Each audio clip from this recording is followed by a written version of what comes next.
Hello, everyone. Lloyd Cushenberry didn't finish. He's got a hip. Congrats on the win. Come over here like you guys did and spend this week. All the talk was kind of find a way and nothing else kind of really mattered. What was just your impression of the fourth quarter offense? Need to go down and get one. What did you just see out of that group on that drive?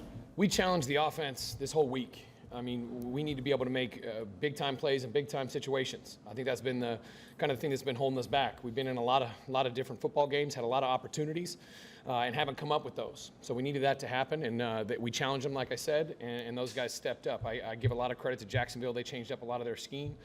And then I thought our offensive coaches did a great job. We made some major adjustments at halftime, and were able to move the ball and get some good touchdowns. Okay, you went 9 plays, 98 yards in your first drive of the second half.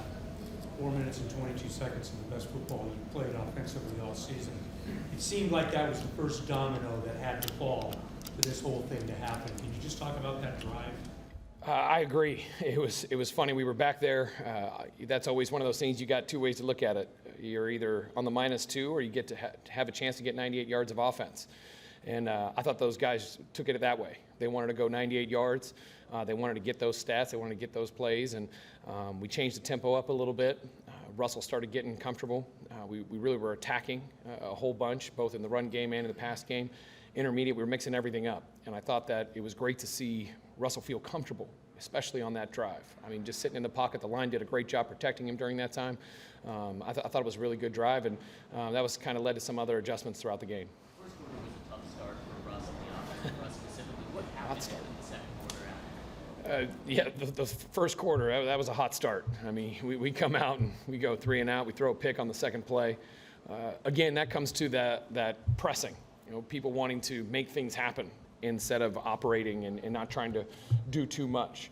And talked with Russell, told him to take a breath, breathe, just do what he does. And I think that as we kind of came into what we wanted to do in this game, after we saw the adjustments that Jacksonville had made, we were able to get some efficient plays for him. That's how he started feeling in that groove, because it's a long football game. And with a great defense like we have, you're always going to be in that game, and I think he knows that.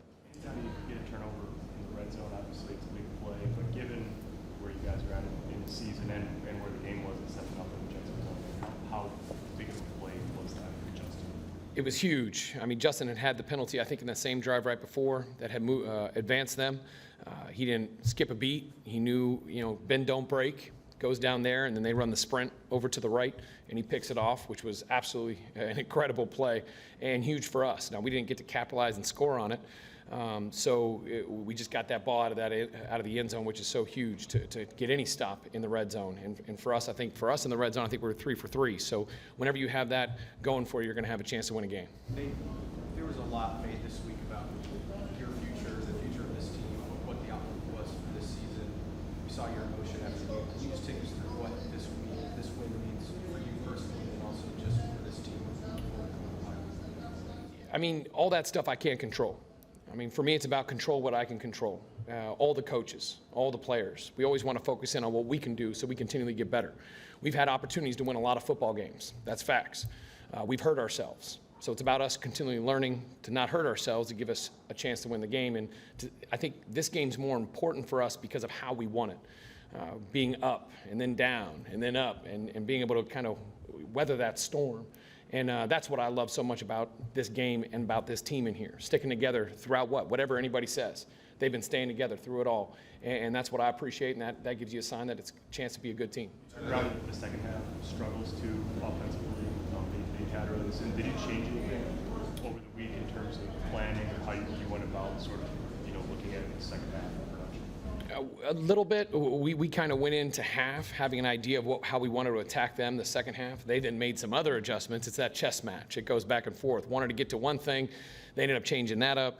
So then we came back to something else, and I thought it was great to see them, even with those things happening to us, they still didn't waver, and we were still able to get a drive to win the game. What do you think of that final drive, the catch he made? What do you see from him there, both him and Dulcich, how do they open things up? Well, we all know Cortland's a good football player, and so everybody's going to try to take him away. So that's going to open up opportunities for Jerry and KJ and Dulcich. Because the more people that you have that people are nervous about, the more it'll open Cortland back up a little bit more. But if they're going to try to do that, then other people need to step up and make a play. And we had talked about that in between the series, that we wanted to give KJ an opportunity for a go ball to that side. And we got the look that we wanted, and he executed it to perfection. And that's what we're looking for. Just when you have those opportunities, to be able to make it happen. Coach, besides you, Russell gets a lot of guff and has received a lot of guff the last couple of weeks. Do you think that affected him at all, and how do you think he responded? I don't. I mean, he's an amazing human being from that standpoint. Everybody's, says what they want. They say whatever they want, and that's part of this game. It comes with the territory. As a head coach, as a quarterback, you're always going to get that, especially if you don't win, especially if the offense doesn't look good like it hasn't. So I think for us, we just band together, we put our heads down and try to find a way to win and help this team any way that we can. And it was funny because even that beginning wasn't what we wanted it to be, but just watching how he is and the kind of person he is and how he thinks positively, he was able to battle through that. And I thought that was really impressive. That's a hard thing to do, and he did a great job of it. Nate, your defense, obviously another outstanding performance. Can you just kind of expound on what they did that you like? I mean, day in and day out, and they do such a great job. And I think with some of the injuries also, another guy goes in and steps up. Nick Benito comes in there and makes some plays. Jonathan Cooper gets in there. Kongbo got in there. So I think it's not just them, individually, but as a group, they're just bonding together so well. I mean, Justin Simmons having a really good game, and K1 having that amazing pick at the end. I mean, he's got one arm, and how you catch that, I still don't know. But I think that just watching their cohesiveness, they play. A lot of these guys have played together for a minute now, and so you see that gelling together, which is what I love. And they're attacking, they're pressuring, they're playing coverage. It's really great to see. In a sport where you're judged a week at a time, how much better is the 9 hours like that? It's going to be a lot better, no doubt. I mean, anytime, and going into a bye, we always say, to be able to have a win going into a bye, you're very excited. And I've always believed that, when you win, you get to coach them harder, because we have a lot of things we still have to correct and a lot of things that we still have to get to, because we're not where we want to be. This was kind of a step in the right direction, because we were able to make that big time play when we needed to, both running the ball in the red zone. I mean, we've had the red zone issues and we were all in those situations at the end of the game. So to see those guys step up, that's something to build on, but we still have so much improvement that we need to do. Coach, well, one of the things we were on probably penalties, 10 in the first half. What changed to only have 2 in the second half, and what are some of the other things you want to? We talked about that, a little bit at half, talked with the coaches, told the guys to settle down. I think the frustrating ones are some of those, whether it be a personal foul or a taunting foul. I mean, we got to get that out of the game. We can't do that. I mean, it's just that simple. And you talk about it, you show it. It's funny, one of the penalties, we had actually had a presentation on it on Friday to explain it and how you can't do it. But, I mean, in the end, these men are out there and they're going full speed and things happen quickly. And they don't mean to cause a penalty, but they do, and we have to continually point it out. They have to learn from it, and we can't do it because, again, those are those self-inflicted wounds, and we don't want to keep battling back from those. Last one, Bruce Circle, and then Jen, please. Thank you. Greg Dulcich, can you just talk about how dynamic an entity he is all of a sudden in this offense? It seems pretty limitless at this point. I'll tell you, his blocking ability has really helped us.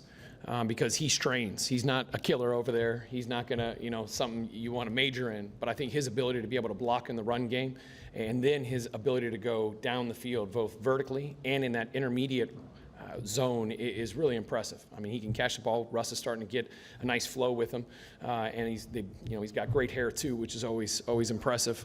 So I think that watching him come in, especially after not playing football for so long, and having to do that again, I give him and Jake Moreland, his coach, so much credit on getting him ready to be able to contribute right away. Last one, Jeff. Can you just expand on the take a breath conversation with Russell? Have you had something like that with him this season? We hadn't had something like that happen to us that early and that quick, both 1-3 and out, and then the second play, an interception. Just went up to him and just tried to explain, hey, take what they give you. Don't force it. And he looked, and it was like he had a big smile on his face. And I think you learn a lot about a quarterback when they throw a pick, especially early. I've had some quarterbacks that go in the tank. I've had some quarterbacks that are like, got that one out of the way. And that's what you want to see. And he got it out of the way early. I'm glad. We didn't need that later in the game. And he was able to rebound and come back and make some plays. Thank you very much. Thank you all.